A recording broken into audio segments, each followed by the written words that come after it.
Olá, gente querida do coração verde e amarelo, Jornal Foco do Brasil, compromisso com a verdade. Contando mais uma vez com o seu comentário, diz de qual lugar abençoado do Brasil do mundo você assiste a esta edição do Jornal Foco do Brasil, participe do chat ao vivo. Não esqueça da primeira edição também do Jornal Foco do Brasil, de segunda a sexta, 1h30 da tarde e aos sábados ao meio-dia com Leonardo Miller. Participe, deixe o seu like, compartilhe. E vamos agora às notícias desta edição. Na noite desta quarta-feira, dia 13, o presidente Jair Bolsonaro, em cerimônia de abertura da Assembleia Geral Ordinária da Convenção dos Ministros das Igrejas Evangélicas Assembleias de Deus, do SETA, no Maranhão, e também outros estados da federação participando. E a população de Imperatriz, local do evento, movimentou o dia à espera do presidente da República, com direito a uma motociata com a participação de milhares de pessoas da cidade e da região e também do presidente Jair Bolsonaro.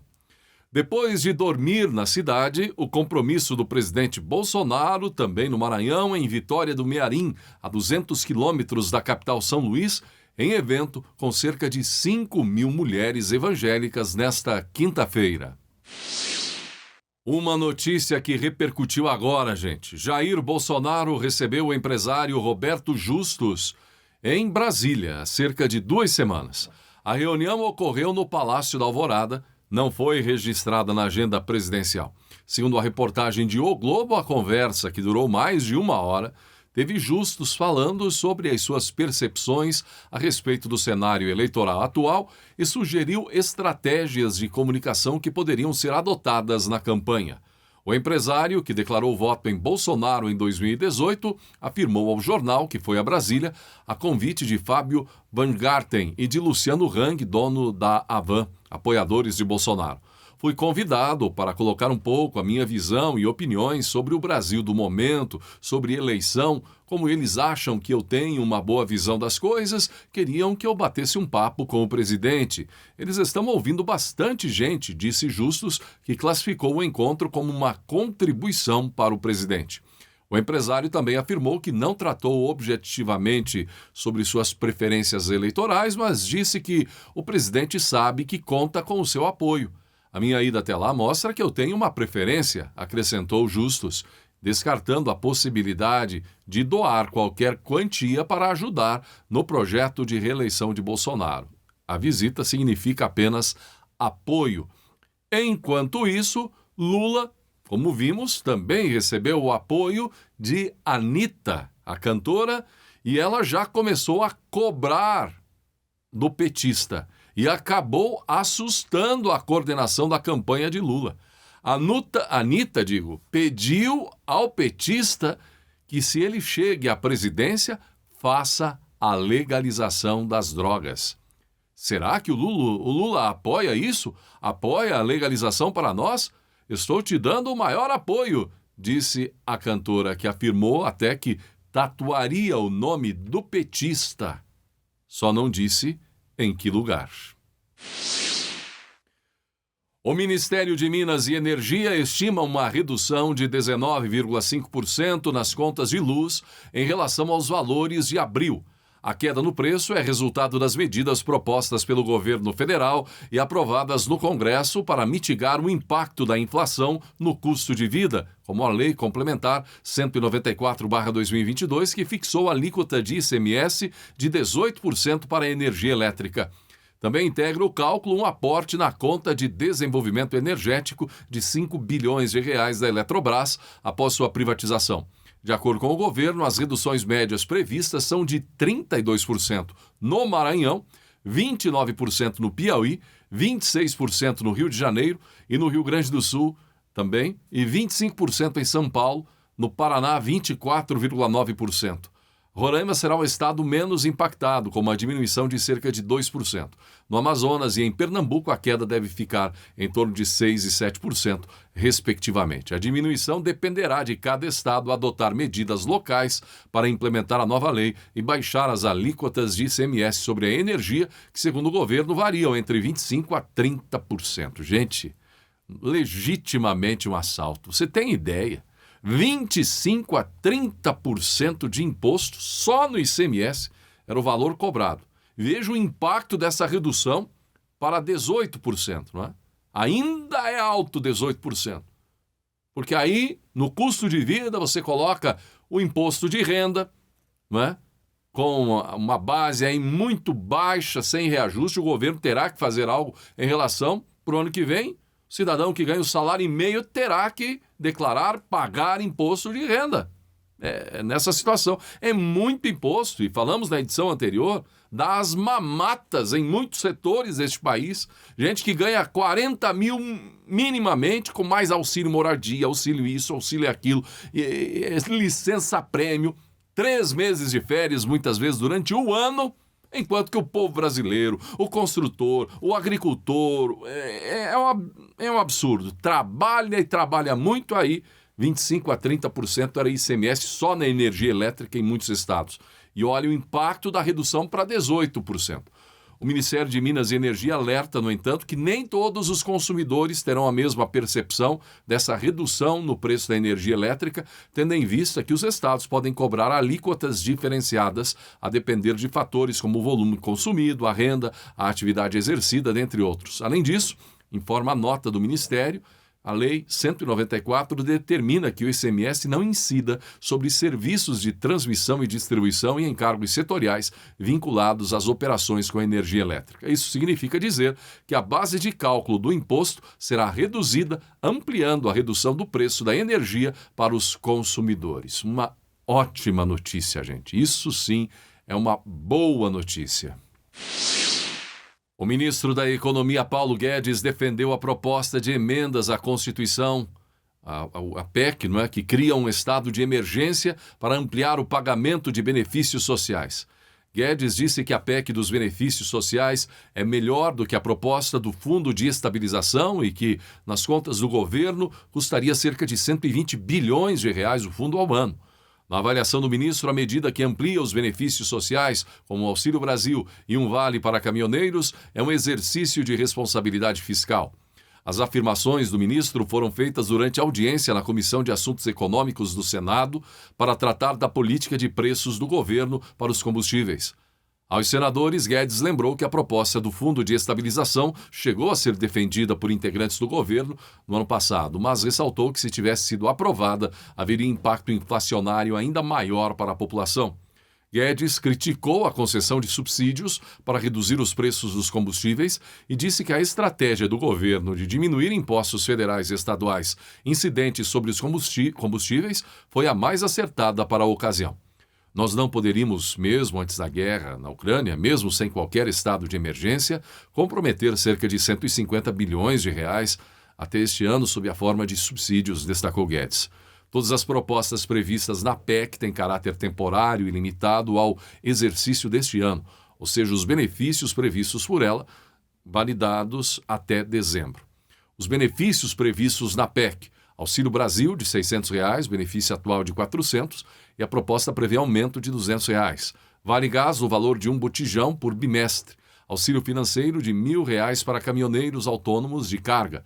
Auxílio financeiro para motoristas de táxi, valor ainda a definir. A PEC ainda se propõe a zerar a fila de beneficiários que ainda aguardam a inclusão no programa social. A União também tem o intuito de ressarcir estados que aderirem à gratuidade para idosos nas passagens de transporte público. E, inclusive, então o Brasil atento, depois dessa confusão que deu na Câmara dos Deputados, né?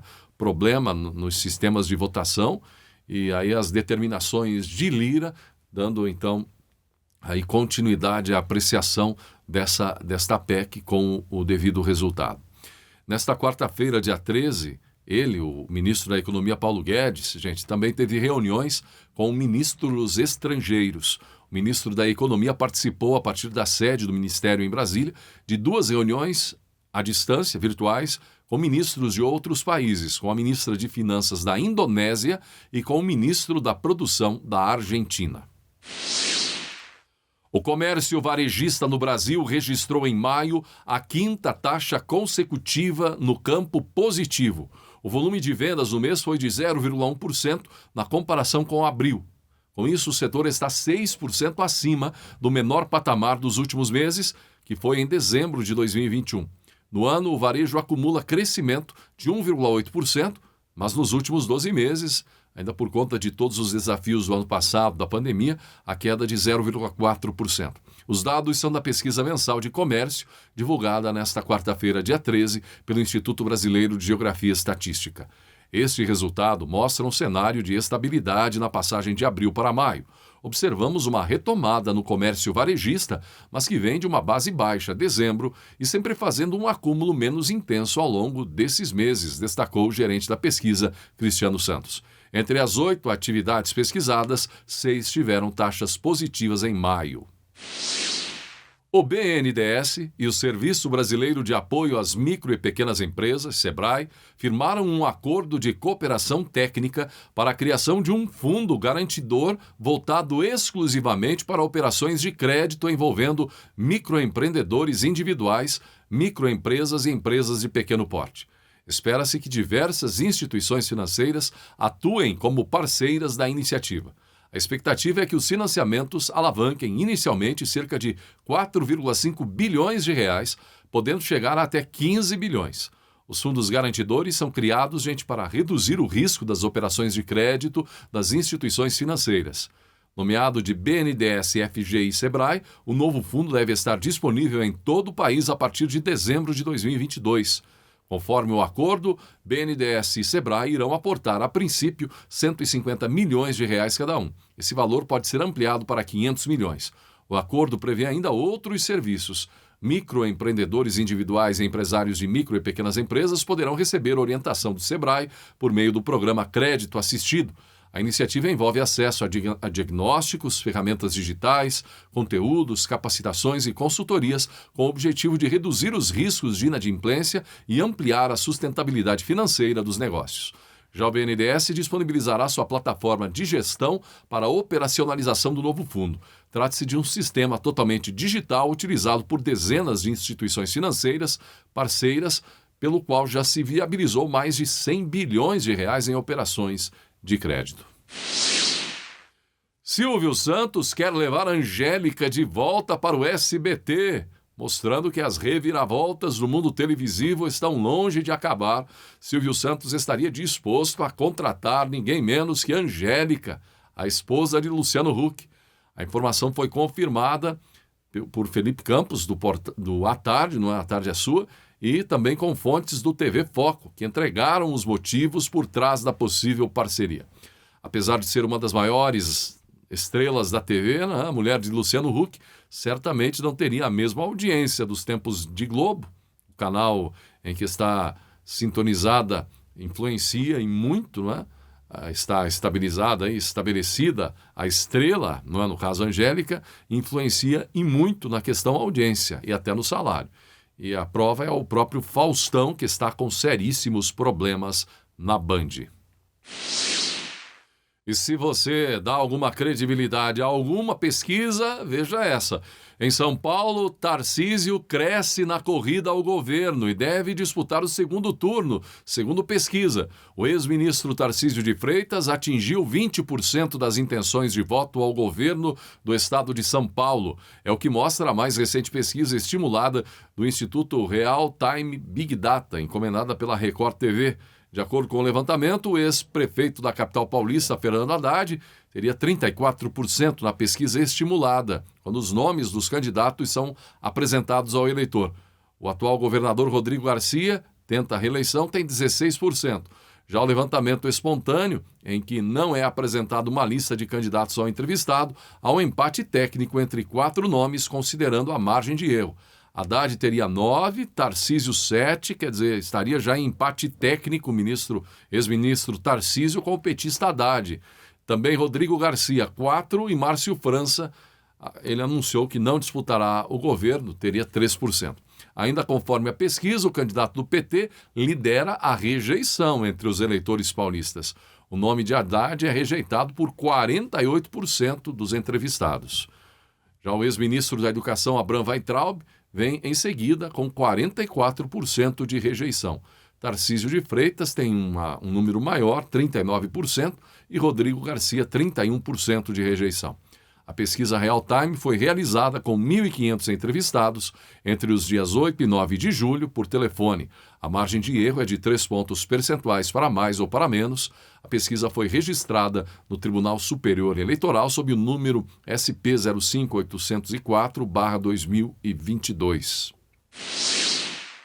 E se os números estão sendo favoráveis ao Brasil, com vislumbres de termos até deflação, gente, por conta da queda dos preços dos combustíveis, de energia elétrica, favorecendo inclusive a queda nos preços dos alimentos, após as medidas do governo Bolsonaro, a situação está crítica para a equipe de Joe Biden nos Estados Unidos. É que a inflação nos Estados Unidos subiu para 9,1% no acumulado de 12 meses encerrado em junho de 2022, segundo dados do Índice de Preços ao Consumidor divulgados nesta quarta-feira, dia 13.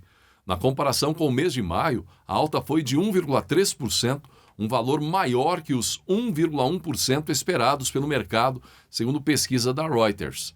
Além disso, a inflação acumulada em 12 meses, que o mercado esperava ser de 8,8%, atingiu o maior nível para o período em 41 anos. Você veja o maior nível inflacionário para o período em 41 anos nos Estados Unidos. Em maio, a alta mensal foi de 1%, enquanto o acumulado em 12 meses estava em 8,6%. Também no maior valor para o período desde 1981. E agora a previsão seríssima de retração, não é?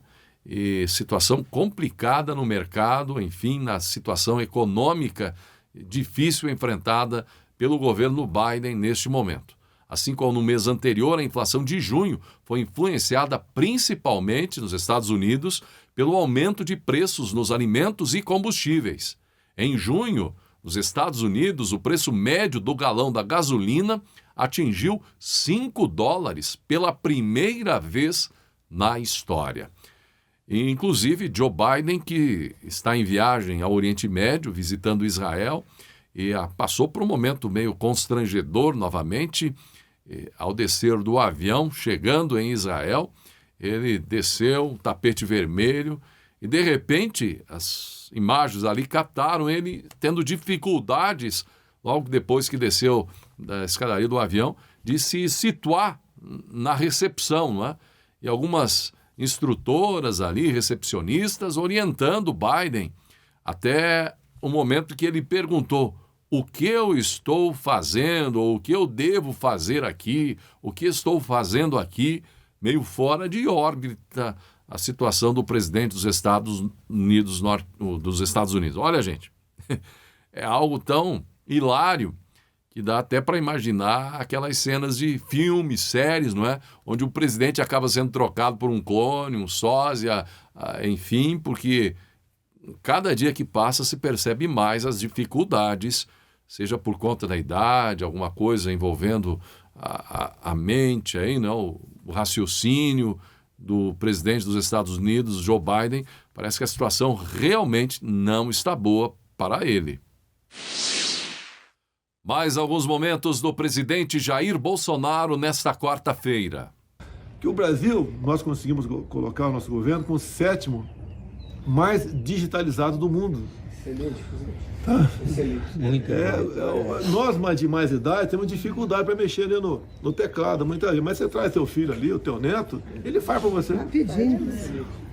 Vale a partir do ano que vem, que a gente não pensa só para esse governo. A partir do ano que vem, nós mudamos a legislação sobre cartórios. Você vai poder comprar e vender um imóvel de dentro da tua casa.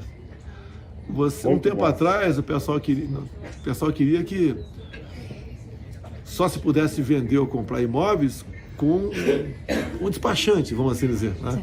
Evitamos isso daí. Então você pode vender seu imóvel sem ninguém ganhar nada em cima disso, só você, o comprador, obviamente, né? Sem sair de casa. Você já pode, a partir do comecinho do ano que vem, dada a lei dos cartórios, que tem um prazo para entrar em vigor, registrar o teu filho que nasceu de dentro do hospital. Né? Então, por ser o país mais informatizado, tem coisas fantásticas que nós fizemos. Outras coisas também. Carteira de habilitação, de 5 para 10 anos. Né? É a questão do Pix. O povo está deixando de pagar esse ano em torno de 30 bilhões de reais para banqueiros porque não tem taxa no Pix. Assim que nós aposentamos o orelhão, nós estamos aposentando o caixa eletrônico. Com o Pix você vai no bar da esquina ali, quero 30 reais. E é negócio por causa do bar dar 30 reais para você, porque ele vai ficar com menos dinheiro para levar para casa. Tem muita coisa para falar, né? Eu zerei o imposto de importação de veleiro. A pessoa fala, quem quer saber de veleiro? Eu não como veleiro, porra, não vou trabalhar de veleiro. Veleiro é emprego também, é lazer para quem tem recurso, né? E também é emprego. Eu pego os dados da Europa, são 7 milhões de veleiros na Europa. Cada veleiro dá, de forma direta ou indireta, 2 empregos. Onde tem mais água? O Brasil ou a Europa? Brasil. A gente pode ter muito mais de 7 milhões de veleiros aqui. Podemos ter 10 milhões de empregos, direto e indireto, daqui a alguns anos. Gera emprego, gera tudo, pô. É igual jet ski, também zerei imposto de importação. Oh, meu Deus do céu. Hoje em dia, muita gente não anda de jet ski, porque até a questão de 2 meses atrás, era dificuldade para tirar a habilitação, quase impossível. Verdade. Nós mudamos, via o comando da Marinha, a habilitação de jet ski. Tá, qualquer um pode tirar a habilitação rapidinho. Não tem mais aquela burocracia. Já começa a aparecer em locais que alugam jet ski. Você chega lá com a tua família, você nunca pilotou um jet ski. Você tem que ter a carteira de habilitação de carro, de moto, né? Você assiste um vídeo de 3 minutos, mais 2 minutos ou 3 ali, vê um cara mexer, ligar e desligar o jet ski, e você ganhou uma habilitação temporária por 30 dias. Você repetir esse procedimento por 3 vezes, passa a ter a carteira de habilitação definitiva. Você não sabe, eu já fiz. É no Rio Ribeira de Guá, lá no Vale do Ribeira, em São Paulo. Você pega um jet ski em Eldorado, sobe 80 km acima. Menos de 1 hora você faz 80 km. Daí você desliga o motor, o rio bastante caudaloso, pega a tua varinha, bota o chapéu de pau na cabeça e pesca. Fica 5 horas jogando a varinha, pescando até lá embaixo. Não tem prazer melhor do que isso. Bem acompanhado da namorada, da esposa, né? Ou até sozinho, quem tá solteiro, né? E não quer ser mais feliz ainda casando, tá? Vai lá com o jet ski. Esfriar a cabeça. Esfria a cabeça. Não volta enquanto não fica. Larga o celular. Muito bem, assim chegamos ao final de mais uma edição do Jornal Foco do Brasil. Não esqueça da importância de ter você curtindo, compartilhando, se tornando membro do nosso canal. Vocês que tornam o Foco do Brasil uma realidade e queremos seguir todos os dias na sua companhia. Agradecimento especial hoje a Fernando Romanelli e Jéssica Bastos, inscritos membros do nosso canal. Venha também ser parte dessa comunidade verde e amarela. Não esqueça da primeira edição de segunda a sábado, segunda a sexta, à 1h30 e aos sábados, ao meio-dia. Gratidão pela sua atenção e que Deus abençoe a você e a sua família.